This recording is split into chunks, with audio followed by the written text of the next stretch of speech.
New York City, August 1896. The heat settled over Manhattan long after midnight. Horse carts rattled through the Tenderloin district beneath electric street lamps that barely reached the darker corners of the East Side. Saloon doors remained open into the early morning hours. Elevated trains screamed above crowded tenements where windows stayed raised against the humidity. By sunrise, the city was already awake. Newsboys moved between trolley tracks shouting headlines about politics, labor strikes, and murder. Along 14th Street and the Bowery, policemen finishing overnight patrols passed waitresses heading home from dance halls and beer gardens. The neighborhood south of Gramercy Park had become a collision of working-class poverty, nightlife, vice districts, and furnished rooms rented by the week. And inside one apartment at 207 East 21st Street, investigators would discover a scene so strange that even veteran detectives struggled to explain it. Before Annie Bock's body was fully identified, newspapers were already comparing the killing to another unsolved murder committed only weeks earlier. Then came the detail no reporter could ignore. Inside the room, near the bed, sat a small birdcage. The canary inside it was dead. One of its wings had been torn off. Today the murder of Annie Bock is largely forgotten outside archival newspapers and true crime historians. But in the summer of 1896, her death became part of one of New York City's most disturbing manhunts, a search for a figure the press would eventually describe as New York's Jack the Strangler. This is the case of Annie Bock. Annie lived within the unstable margins of Gilded Age Manhattan.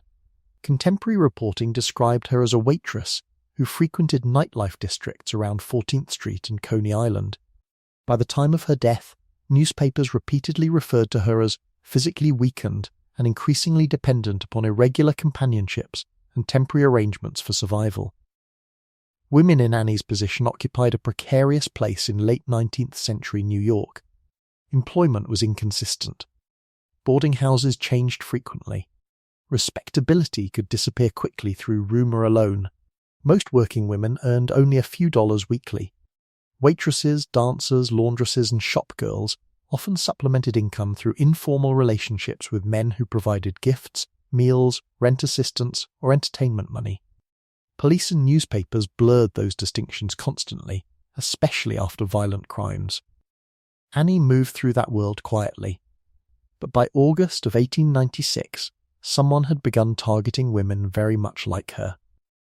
On the morning Annie Bock was discovered, the apartment at East 21st Street showed immediate signs of violence. Bedsheets were disturbed. Furniture appeared displaced from a struggle. Annie herself was found on the bed with severe injuries to her throat and neck. Medical examination established that a major artery had been severed. Investigators also identified evidence of strangulation. The brutality shocked even hardened officers from the East 22nd Street station. There were additional details that disturbed them further.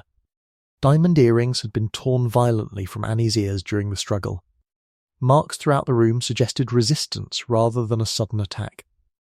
Detectives believed Annie had fought intensely before dying. But it was the birdcage that transformed the murder from a violent homicide into something stranger. Inside sat Annie's pet canary dead, with one wing ripped away. Reporters seized upon the detail immediately. Newspapers described the act as maniacal, something beyond robbery or domestic rage. Detectives privately agreed the mutilation suggested either psychological instability or symbolic cruelty. And Annie was not the first victim. Only weeks earlier, another woman named Mamie Cunningham had been murdered under similarly violent circumstances. Soon investigators would begin comparing Annie's death to the killing of Hannah Altman as well.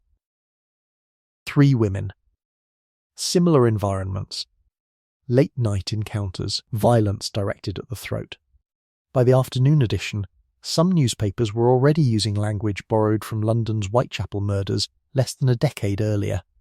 New York, they warned, might have its own Jack the Strangler. The investigation expanded rapidly.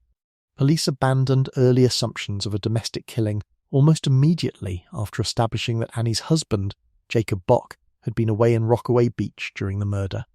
Witnesses confirmed portions of his movements. Weakening theories centered on marital violence.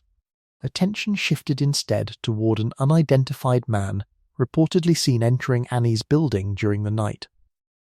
Newspapers described him repeatedly as swarthy, with a black moustache and dark clothing, a vague description that soon triggered panic across several neighborhoods. Detectives circulated the description citywide. More than 100 officers joined the search. At least 113 policemen were reportedly assigned to track leads connected to the murders. Patrolmen questioned bartenders, boarding house operators, dance hall workers, cab drivers, and residents throughout Lower Manhattan. But witness testimony quickly became contradictory. Rosa Schwartz claimed Annie had been seen with a slender man wearing a frock coat shortly before the murder. Another witness, Mrs. Feltner, described an entirely different figure, a heavier man with a dark moustache leaving the building area later that night. Police struggled to determine whether they were chasing one suspect or several. Then came Jacob Levy.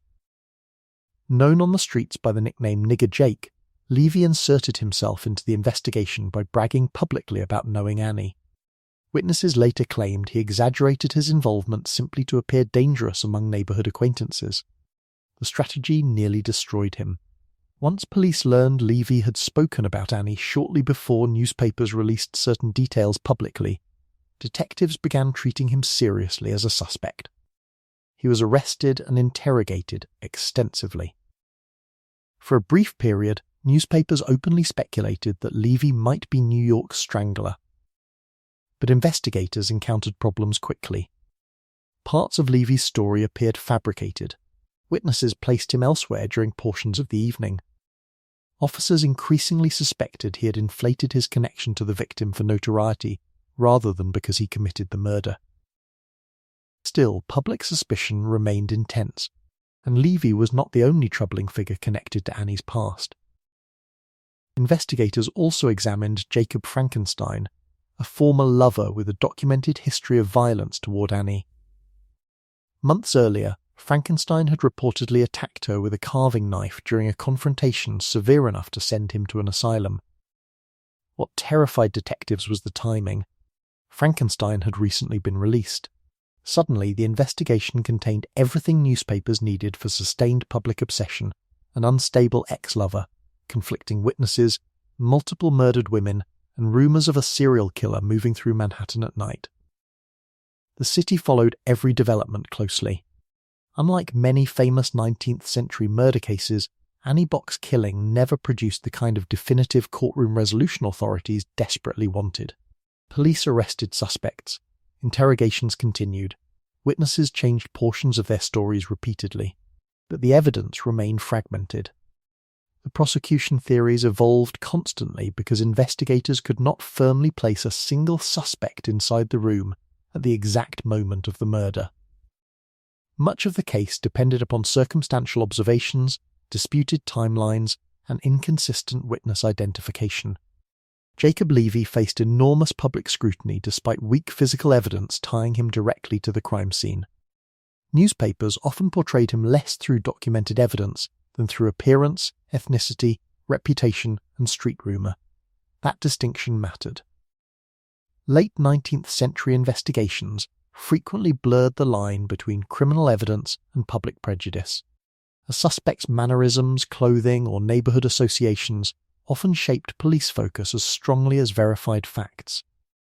Defence voices within the press argued that detectives were under enormous pressure to solve what newspapers had already labelled a serial murder case. Every new killing increased criticism of the police department's inability to protect vulnerable women in Manhattan's nightlife districts. Meanwhile, Frankenstein remained an alarming but legally difficult suspect.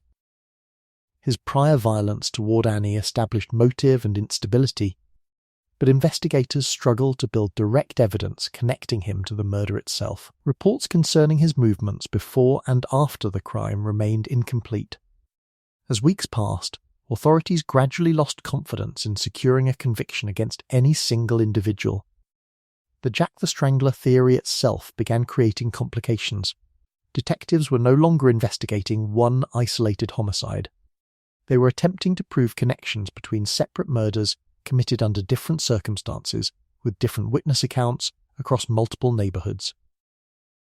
Some investigators believed the similarities were undeniable. Others warned the press was manufacturing a serial killer narrative from coincidence and public fear. No consensus fully emerged. By the end of 1896, Annie Bock's murder remained unresolved. No final conviction brought closure to the case. The city's panic slowly faded as newer crimes replaced older headlines, but the fear surrounding the so-called Jack the Strangler killings lingered for years in newspaper retrospectives and police recollections. Annie herself became partially lost beneath the mythology that followed. The press remembered the dead canary, the torn wing, the mysterious man with the black moustache, the possibility of a predator moving through Manhattan boarding houses at night. But beneath the sensational reporting remained the documented reality of Annie Bock's life, a vulnerable working woman navigating the unstable margins of Gilded Age New York, where violence against women in nightlife districts often received inconsistent investigation unless newspapers forced public attention onto the case. The surviving record remains fragmented. Witness statements conflicted. Suspects rose and disappeared. Police theories shifted repeatedly. And like many 19th century murders, parts of the truth may simply have vanished with time. Still, certain facts remain fixed inside the archive. In August of 1896, Annie Bock was murdered inside her Manhattan room. Her throat was slashed. She fought her attacker violently. And beside her body sat a dead canary with its wing torn away, a detail so disturbing that more than a century later it remains the single image most historians remember from the case. The killer was never conclusively identified. The manhunt dissolved, the newspapers moved on, but the record remained.